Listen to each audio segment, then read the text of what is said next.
Welcome back to the Whispering Hour, where the world sleeps, and stories wake. Before tonight's tale begins, don't forget to like the video, comment where you're watching from, and subscribe so you'll be here when the next story wakes. Now, let's begin. My night shift at Northfield Market usually follows the same rhythm: a quick check of the refrigeration units, a loop through the aisles to make sure no shoplifters are hiding in the shadows, and a slow cruise past the entrance where the automatic doors click closed and the world outside feels far away. The building hums with machines and fluorescent lights. The hum becomes a kind of company after midnight. But that night something in the hum felt thin, like a string that had been plucked too tightly. I started in produce and moved through the main floor. Most of the shelves were already bare of daytime shoppers, and the crate stacks near the back were arranged the way the morning crew liked them. The manager, Rena, had left a note about a delivery that morning and a message reminding us to lock the back gate early. Everything looked normal until I reached aisle 7, the one we keep as seasonal stock and small home goods.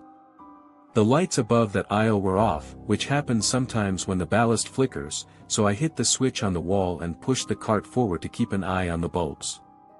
Halfway down the aisle the bulbs blinked back to life without me touching anything.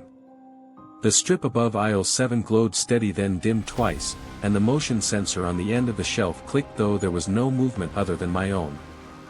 I slowed and listened to the fluorescent buzz for a second, thinking it was an electrical hiccup, but the lights behaved deliberately. They brightened in a wave from the front and tapered off near the freezer cases, as if someone was tracing a path with illumination. That should have been odd enough, but it got stranger.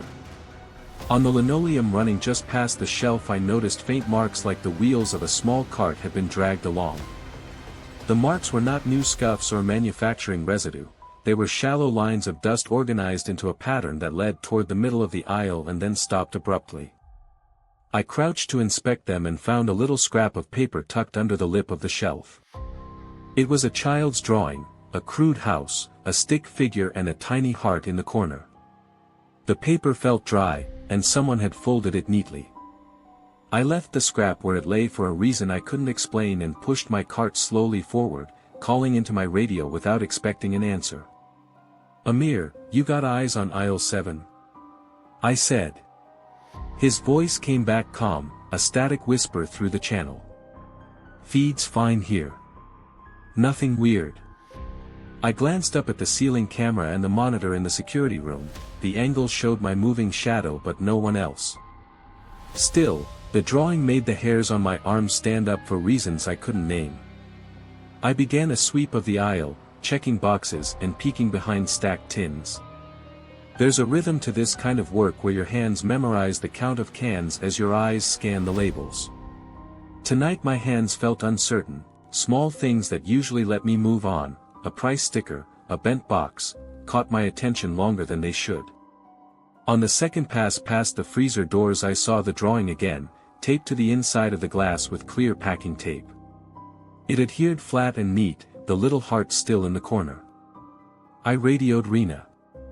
"Rena, someone's been leaving a drawing in 7. Kid's drawing stuck on the freezer." Her reply carried a tired laugh. "Probably a prank from the morning stock boys. Throw it away, lock the aisle, call it a night." I tore the tape and thought about tossing the paper, but then I glanced at the floor and realized the wheel marks had moved. They were closer to the freezer now, and the pattern on the dust suggested loops, like someone had walked around in small circles searching for something. The idea that a child had been wandering the supermarket after close made my throat tighten. I pocketed the scrap and continued the patrol with a slower walk.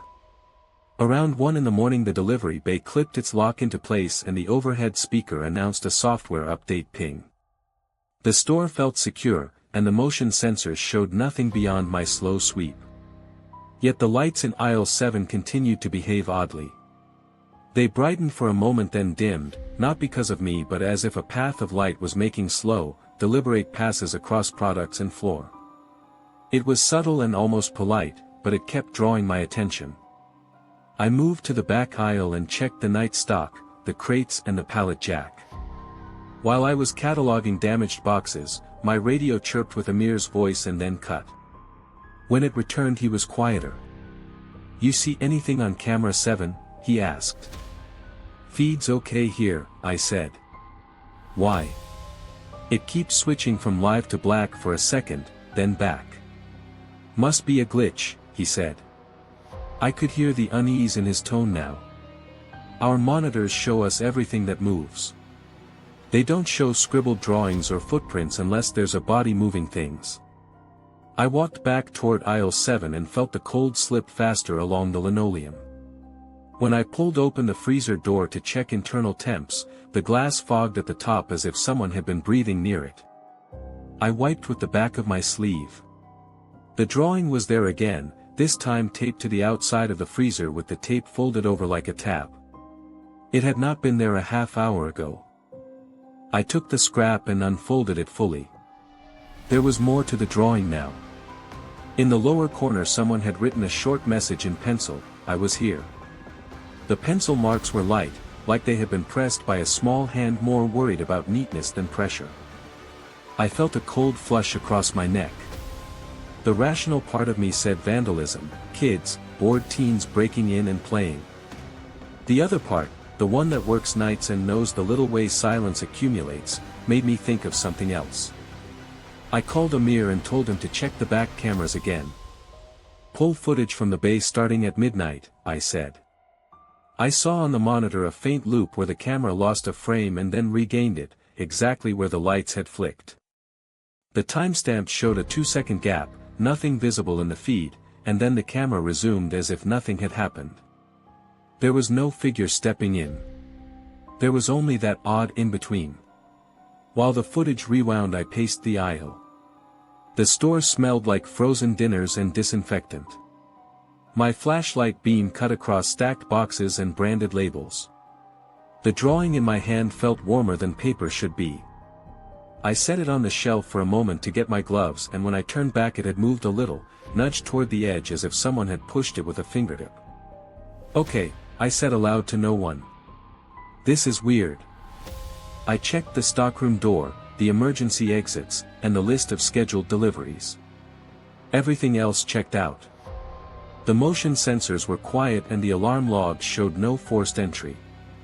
Yet the drawing kept appearing, seemingly finding new places, always neat, always the same house with the heart in the corner.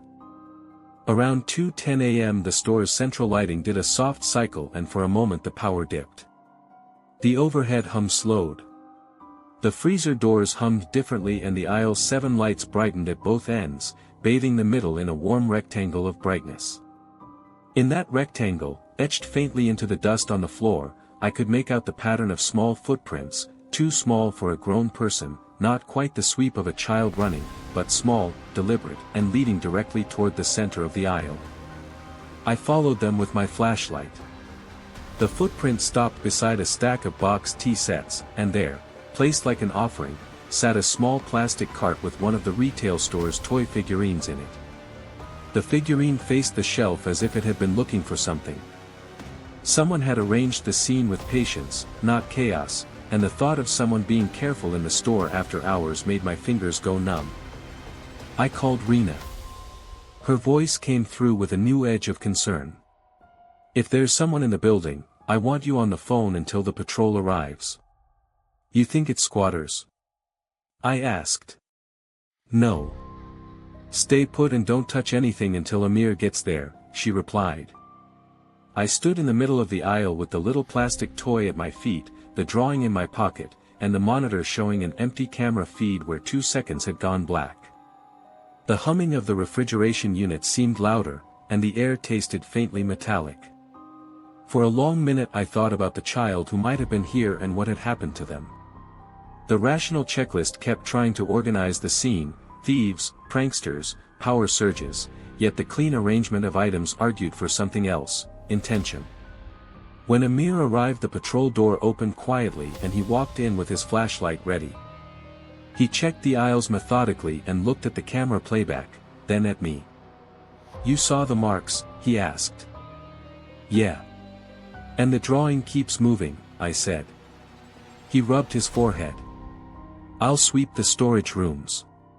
You take the cameras on the north side. If anything, call me immediately. We split up and moved with the practiced caution of people who know small actions can change a scene.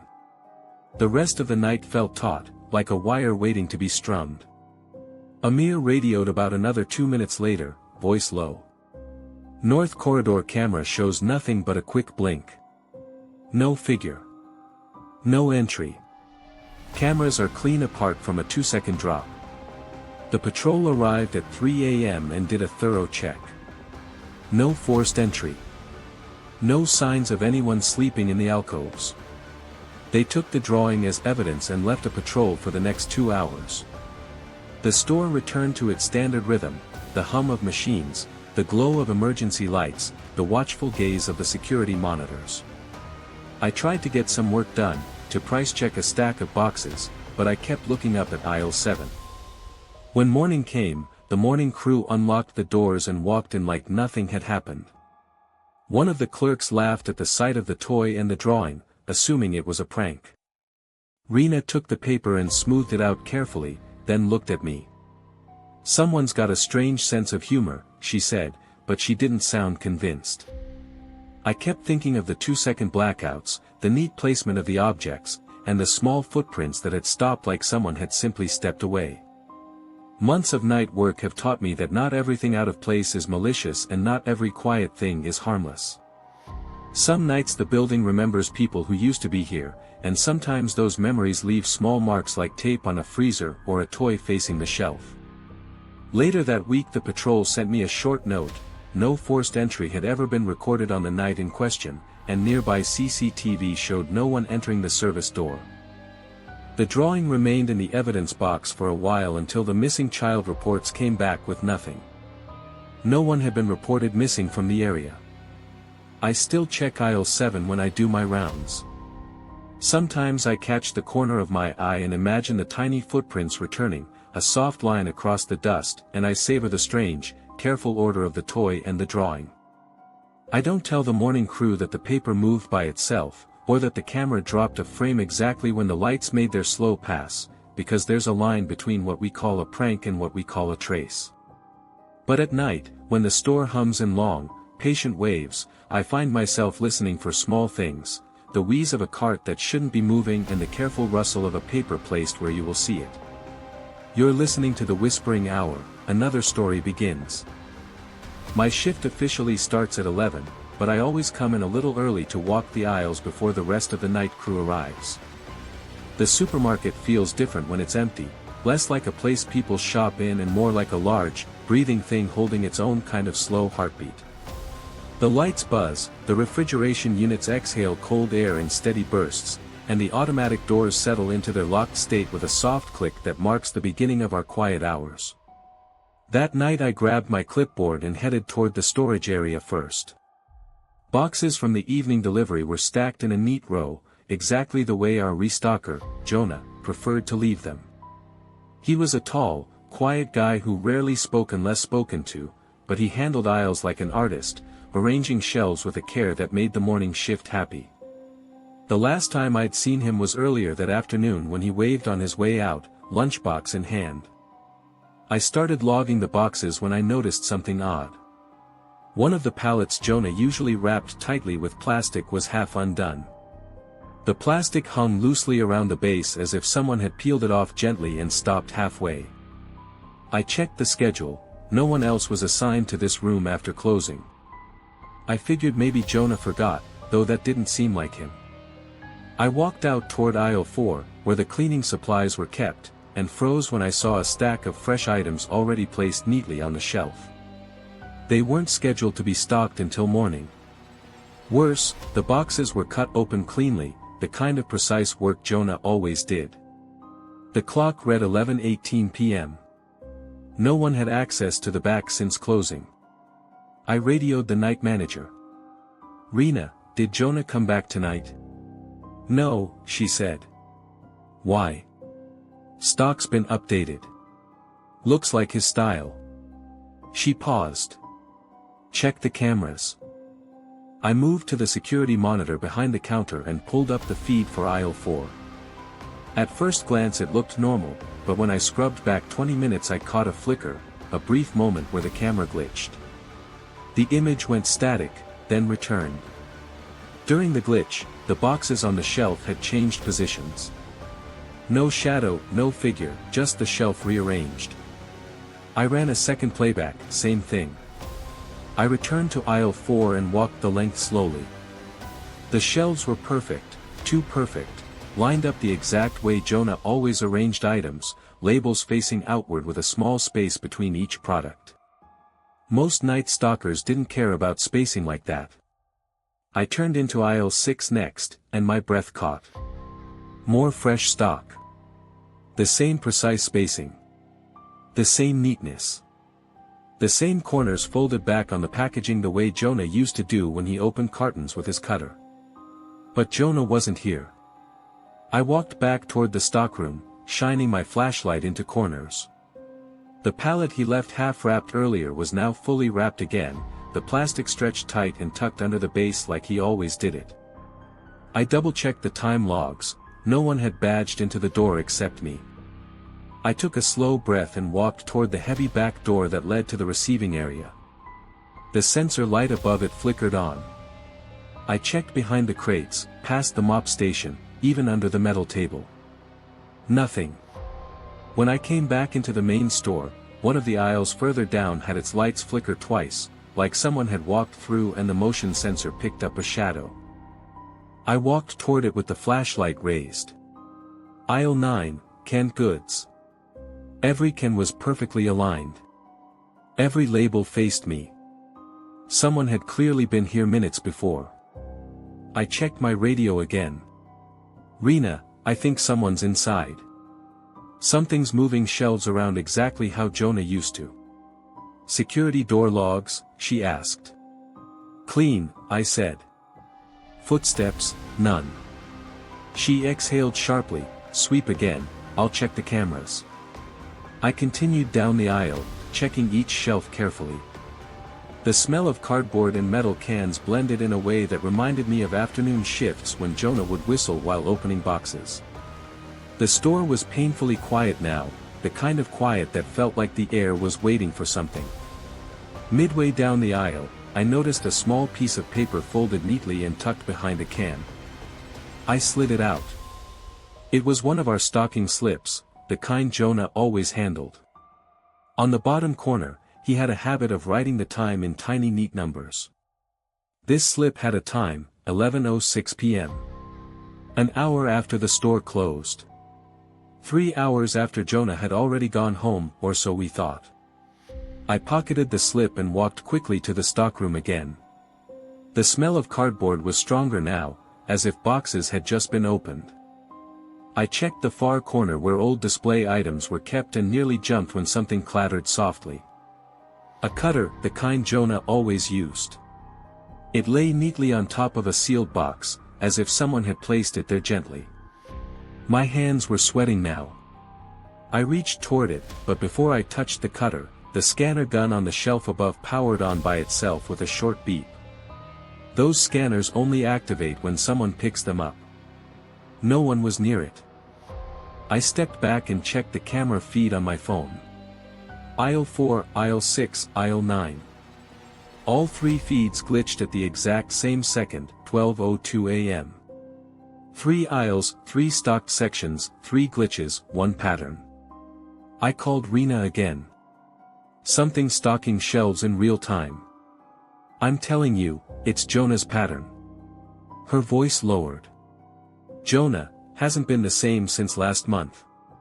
What do you mean? I asked. There was an accident in the back unloading area. He was the only one who saw it. He came in shaken, said he needed time. He hasn't worked a night shift since. I felt a cold chill spread down my spine. Before I could respond, a box somewhere behind me slid on the shelf, nudged just enough to scrape gently against the cardboard below it. I spun around, no one there. But when I turned back, the cutter on the box was gone. My skin tightened. I walked back into the main aisle slowly. Something had changed again, the scent in the air, the quietness, the faint sound of plastic cutting open echoing somewhere in the store. I followed it, step by slow step. Toward aisle 10, I rounded the corner. A box sat open on the floor, perfectly sliced on the edges, with items placed neatly on the shelf above, freshly stocked. And next to the box, carefully folded, was Jonah's apron. Pressed, clean, placed gently. Like someone had been wearing it minutes ago. I picked it up with shaking hands. The fabric was warm. Footsteps echoed behind me. Not heavy, not fast, just steady. I turned, no one was there. But one by one, the lights down aisle 10 flicked on, in perfect sequence, like someone invisible was walking through and the motion sensors lit up for them. I stepped back. The last light at the far end blinked twice, the same signal Jonah used to give during night training when he wanted us to follow him. I didn't. I walked away slowly, heart pounding. In the monitor room later, I checked the footage. The lights flicked on one at a time, exactly as I saw. But the camera showed no figure. Just the lights responding to empty air, as though someone had walked the aisle perfectly aligned with the sensors. We never saw Jonah again after that night. But the shelves still get stocked sometimes. Neatly, quietly, exactly his way. No matter who locks the store. You're listening to The Whispering Hour, another story begins. Night shifts at Maplemart have a way of blending together. The aisles feel longer, the AC hum sinks deeper into your ears, and the empty shelves look like they're waiting for the next morning more patiently than any of us do. I wasn't even supposed to be working that Thursday, but Miguel called in sick and I ended up covering the late shift alone, while the rest of the staff clocked out and left me with the echoing stillness of the store. The building felt unusually cold when the automatic doors finally locked. I walked my usual route, checking the front aisle, scanning the ceiling cameras, and listening to the vending machine clunk once as it settled into its night mode.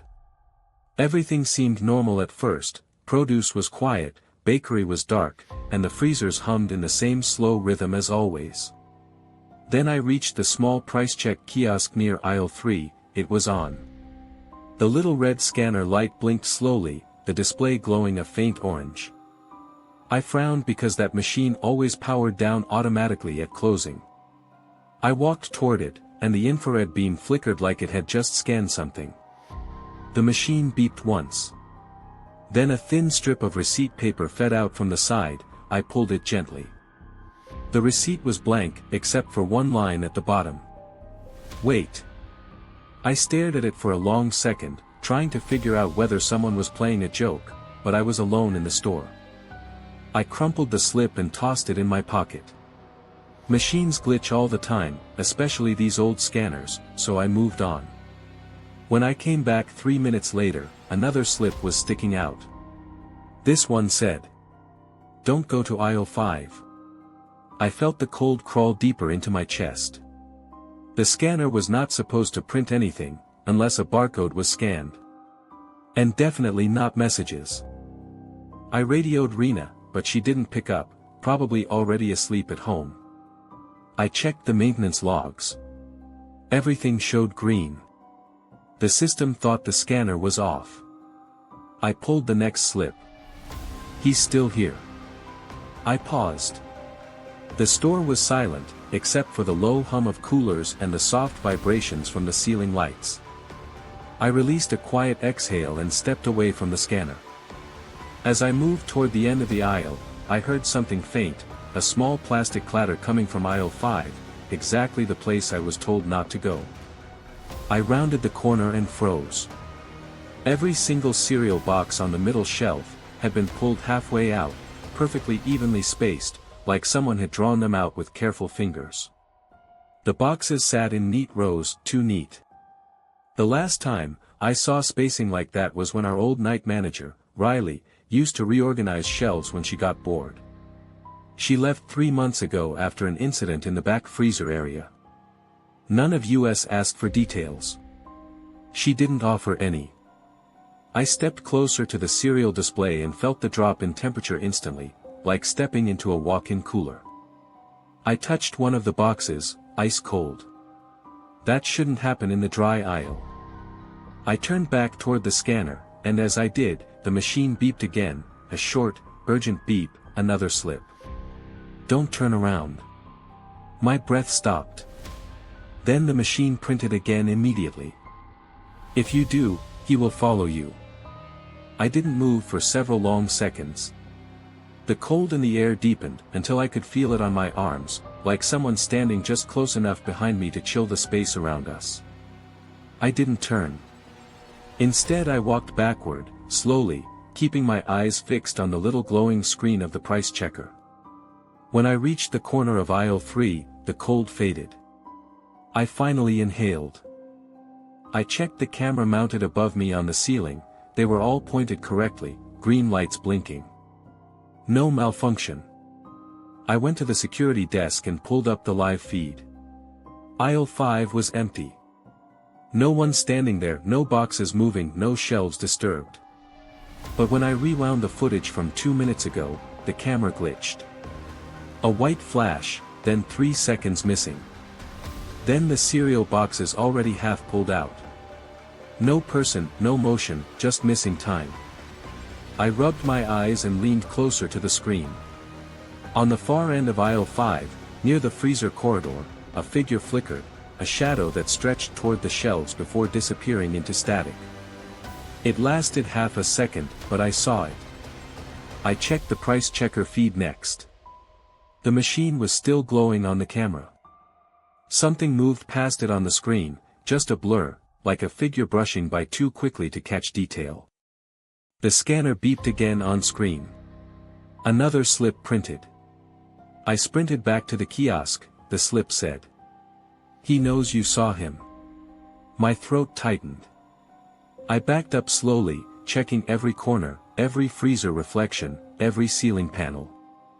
For a moment I thought I saw something shift in the reflection of the glass freezer door, a tall shadow leaning just out of the light. But when I blinked, it was gone. The scanner beeped again, another slip. Run. The word dropped into my stomach like a stone. But instead of running, I did something stupid. I pulled the maintenance cover of the scanner and disconnected the power internally. The light went off, the display died, silence filled the aisle. I let out a breath I'd been holding too long and turned away. The scanner beeped, even though it was unplugged. The display flickered back on with a dim glow, like someone had reached into it and forced it awake without electricity. The slip printer began feeding out paper slowly, like a tongue pushing out a message. I tore it off with shaking hands. The message was different this time. Longer, written in small, uneven letters. He's not from today. Before I could react, another slip came out. This one read. Check the freezer corner. I didn't want to. But a part of me, the part responsible for the store, the part trained to walk toward problems instead of away, forced me to take slow steps toward the freezer corridor. The cold deepened with every step. The quiet grew thick enough that it pressed against my ears. When I reached the end of the aisle, I saw it. A receipt, pressed under the bottom edge of the freezer door, like someone slid it there on purpose. I crouched and pulled it out gently. It was older than the normal paper, slightly yellowed, slightly stiffer. But the date printed at the top made my throat close. August 14th, 2 years ago, 2:13 a.m. The receipt was impossibly old for the system. The items listed were normal, milk, bread, detergent. But the cashier name printed at the bottom made my hands go numb. Riley M. Our old night manager. The one who left after the freezer incident. At the very bottom, in faint pencil, someone had written. He followed me too. My chest tightened so hard it hurt to breathe. I backed away from the freezer door, holding the old receipt like a fragile piece of something that shouldn't exist anymore. I made it halfway down the aisle when something tapped behind me, soft, like a finger against glass. I didn't turn, I walked faster. A faint, cold whisper pushed against the back of my neck, but the aisles remained empty and the light steady, and somehow that made it worse. I reached the front counter, locked the scanners, turned off the kiosk's power at the breaker panel this time, and shut down the lights to the freezer hallway. For the rest of the night, I stayed near the security screens. But at exactly 3:07 a.m., the frozen aisle camera glitched again. 3 seconds missing. Then the price checker turned on by itself on the feed. A final slip printed. I watched the tiny paper roll out on screen. I didn't want to walk back there again, but I did. And I picked it up with shaking hands. It said, "Be careful. He likes employees who stay late." Underneath in faint handwriting, "Don't ignore the messages." I turned off the main lights, locked the store, and waited outside until sunrise with the keys in my hand. I've worked night shifts for 7 years. I've dealt with shoplifters, stray cats, power outages, and broken freezers. But I will never forget the way that scanner warned me. And whatever waits in aisle 5. It remembers who sees it. You're listening to The Whispering Hour, another story begins. Night shifts at Maplemart are strange enough, but Thursdays have their own kind of quiet. It isn't the usual, peaceful kind, it's heavier, like the aisles know something you don't. I felt it that night the moment I clocked in. The light seemed dimmer than usual, the shelves too still, and even the AC felt colder than the previous nights. I took it as normal night shift tension, until I reached aisle 12. Aisle 12 is the farthest aisle from the front. It's where we keep cleaning supplies, extra paper towels, detergent, the stuff nobody comes looking for after 10 p.m., which is why it surprised me when I saw a woman standing near the end of it, motionless, facing the shelf. She was tall, her posture stiff, long hair falling over her shoulders, her cart was empty. I blinked, wondering if she somehow slipped past me at closing. Customers sometimes linger in the restroom, or pretend they didn't hear the announcement. I checked the time. It was already 12:41 a.m., the store had been locked for 40 minutes. "Ma'am?" I called softly, trying not to startle her, "We're closed for the night." She didn't move. I walked a little closer, pushing my cart of reshelved products to the side. The tile under my shoes echoed louder than usual, like the whole aisle was listening. "Ma'am," I tried again. She tilted her head slightly, not enough for me to see her face, but enough to know she heard me. "We're closed," I repeated. "I can help you check out, but I'll need to walk you to the front." Slowly, she turned her head a little more, still not showing her face, as if she was thinking about whether she should respond. I felt a strange pressure in my chest, like anticipation or warning, I couldn't tell which. "Are you all right?" I asked, keeping my voice calm. She lifted her right hand, her sleeve slipped down a little. Her hand was pale, too pale. And she pointed toward the bottom shelf. I stepped closer and followed her gesture. There was nothing unusual on the shelf, just boxes of detergent, neatly aligned like always. "I don't understand," I said quietly. She finally spoke, but her voice was so soft I almost thought I imagined it. "He's here." A chill crawled up my spine. "Who?" I asked. She didn't answer. Instead, she kept pointing at the bottom shelf, like it was the only thing in the aisle that mattered. I crouched slowly and checked behind the boxes. Nothing, no movement, no object out of place, no mouse, no shadow. The shelf was clean. When I looked up to ask her what she meant, she was gone. Not fading away, not walking away, just gone. The air in the aisle felt wrong the moment she disappeared. Heavier, colder, like whatever she warned me about hadn't left with her. I walked back to the front to check the cameras. The live feed from aisle 12 showed nothing, but still shelves and empty floors. No woman, no movement, no sign she had ever been there. I rewound the footage to the moment I first saw her. The camera didn't show her at all. Just me talking to empty space. I leaned closer to the screen, replaying it again and again, trying to find even a flicker of movement or a shadow where she should have been. But the aisle stayed empty in the recording. I went back to the aisle, more slowly this time, checking every corner. When I reached the spot where she'd pointed, I crouched again and moved the detergent boxes aside one by one. Behind the boxes, pressed flat against the wall, was a torn piece of receipt paper. I pulled it out. There were only 2 words written on it in hurried handwriting. Not alone. My heartbeat kicked up faster than I liked. I checked behind the rest of the boxes. Nothing else was there. But the air felt colder near the bottom shelf, cold enough that I could feel it brushing my knuckles. A sound drifted from behind me. A slow dragging sound. Like something being pulled across the floor. I turned around instantly, nothing was there. I stood up and listened. The dragging sound came again, this time from deeper in aisle 12. I took a step forward, gripping my flashlight. The shelf stretched ahead of me, perfectly still, but the cold grew sharper the closer I got to the back. Then the motion sensor lights flickered, just once, then again.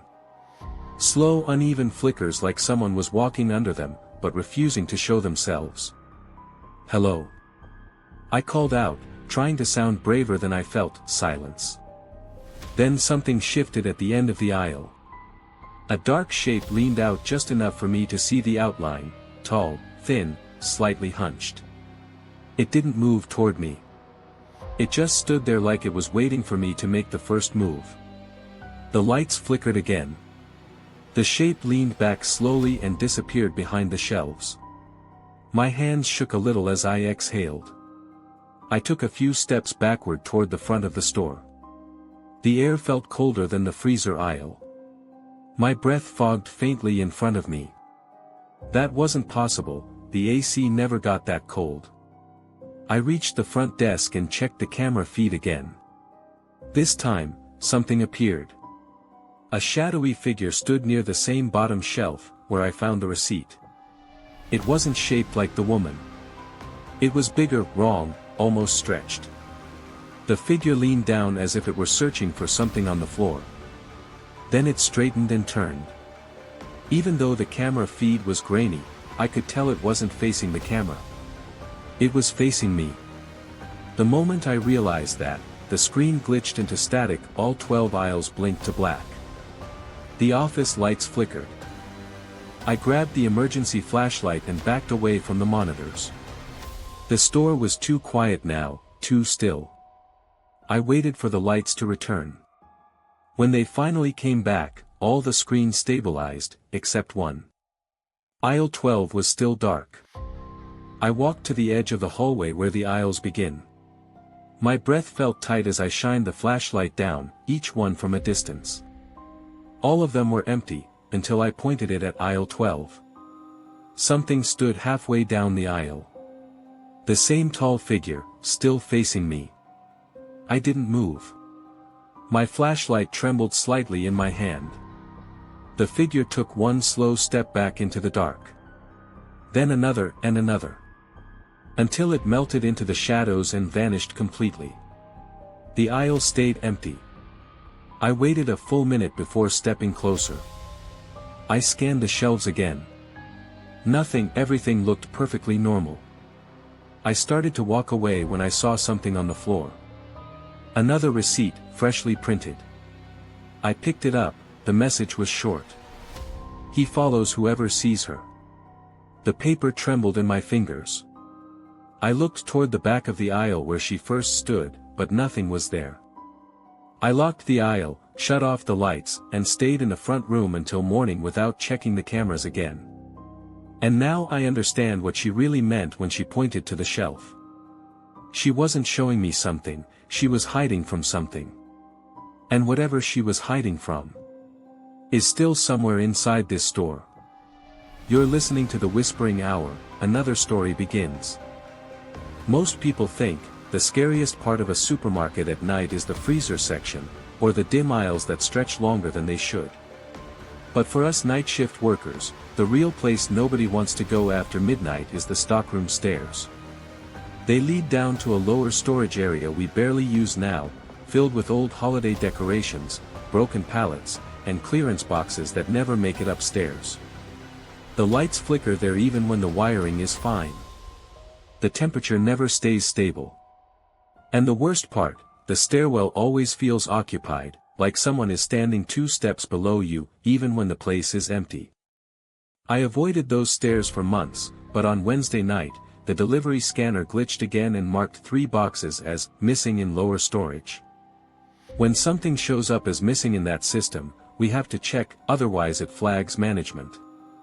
So at 12:58 a.m., while the store was dead silent and the aisles felt unnaturally heavy, I unlocked the stockroom door and stared down the stairwell. The lights were already on. That wasn't possible, they were motion activated.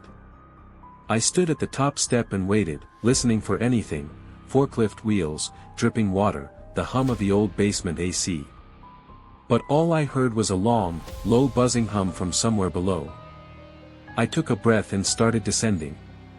The first 5 steps felt normal, dusty, slightly cold, echoing the sound of my shoes. Then step 6 vibrated, just once. Like someone had stepped on the step directly below me. I froze and gripped the railing. The metal felt colder than it should. I leaned forward slightly and looked into the lower hallway. Rows of old shelves, stacks of cardboard, a flickering strip light, nothing moved. "Hello?" I called out softly. My voice sounded smaller than I expected, swallowed by the narrow walls. I took another step down. Something shifted in the corner of my eye, a shadow pulling away from the wall, disappearing behind old boxes. I turned the flashlight, but there was nothing. Just stale air and dust motes drifting in the beam. I reached the bottom and checked the scanner. It still showed the 3 boxes as located below. So I walked deeper down the hallway. That was when I smelled it. Not rot, not mold, not chemicals. It smelled like dust burned on old wires, sharp, metallic, hot, but the basement air was freezing cold. The mix of cold air and hot-smelling metal made my chest tighten with nerves. I rounded the corner and stopped. The 3 missing boxes sat neatly stacked in the middle of the floor. Not near a shelf, not tucked away. Just placed perfectly, like someone wanted them found. I walked toward them slowly. The floor felt uneven, like it dipped slightly under my weight. I scanned the first box with my handheld. Beep, status updated. As I bent down toward the second box, a sound drifted behind me. Not footsteps, not breathing. The stairs creaked. A single step, then a second, then a third, slow, heavy, deliberate. Someone was walking down the stairs. "Who's there?" I called out, turning my flashlight toward the stairwell. But the top of the stairs was empty. The sound didn't stop though. I heard it again, this time lower, like it was already halfway down. I tightened my grip on the scanner and stepped back slowly.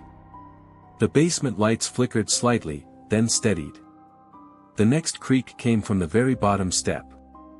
I could feel it in the floor. I pointed the flashlight at the base of the stairs. Nobody was there, but the shadow of the railing stretched across the floor, as if someone was standing right in front of it, blocking part of the light. But nothing blocked my view. I took another step back, the shadow didn't move. I scanned the second box quickly, heart pounding in my ears. The scanner beeped, echoing too loudly in the tight space. I crouched to scan the last box, and that's when I felt it. A warm breath against my left ear. Not wind, not imagination, not noise, warm breath. I jerked upright, hitting my shoulder on a metal shelf. My flashlight shook as I aimed it around the space. Nothing moved, but the dust in the air trembled like something had just passed through it. I backed away from the boxes and nearly tripped, when the scanner vibrated in my hand. I looked down. A message displayed that I had never seen before. Item not alone.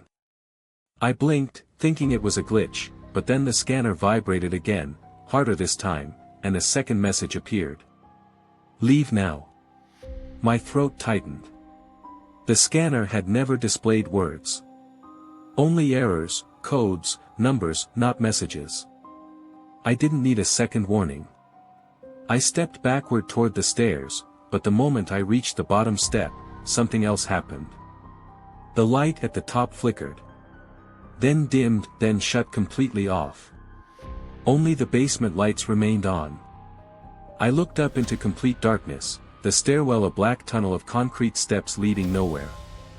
The railing felt colder under my hand, like something had been gripping it moments before. I swallowed hard and took a step upward. The darkness swallowed my flashlight beam after the first few steps. The light from below didn't reach up the stairwell either, it stayed trapped at the bottom like something was blocking it. Halfway up, I froze again. A shape stood at the top. Not fully visible, just a darker patch of darkness, tall, still waiting. I held my breath. My flashlight flickered once and the figure seemed to lean slightly forward, almost curious. I took another step back down. The figure didn't follow, it just stayed at the top like it was guarding the exit. The scanner vibrated again in my hand.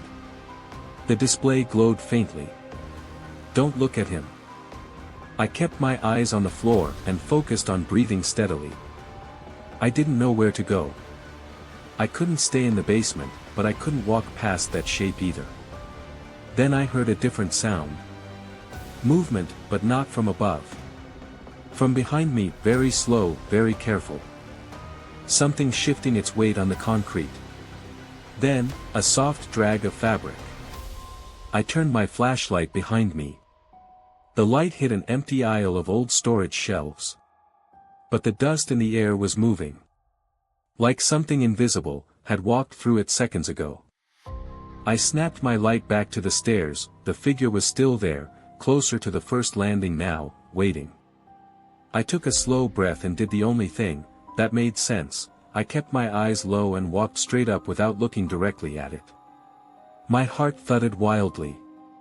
Every step felt like it took too long, like the stairwell was stretching itself. When I reached the top, cold air swept across my face, colder than the freezers ever got. I didn't look behind me. I just walked forward and shut the stockroom door behind me with a shaking hand. The latch clicked loudly in the silent store. The moment it closed, I heard the faintest scrape on the other side of the door. Like nails along metal. Slow, testing, remembering. I stepped back and locked the door. Then I put the extra deadbolt on it. I didn't go back downstairs again. Not that night, not any night since. In the morning, when the day crew arrived, I checked the scanner logs. The basement lights registered as off for the entire night. Which made no sense, I saw them on. I still don't know what was standing at the top of the stairs. But I know this. Whatever she warned me about in aisle 12, whatever moved behind the boxes in aisle 3, whatever follows people who see it, it lives downstairs. And every night, just before closing, I swear the stockroom door feels slightly warm. Like someone is standing on the other side, waiting for me to open it again. You have been listening to The Whispering Hour. Tonight's tale fades softly, leaving its last light in the quiet corners of your mind. Let the echoes settle. Let the darkness rest.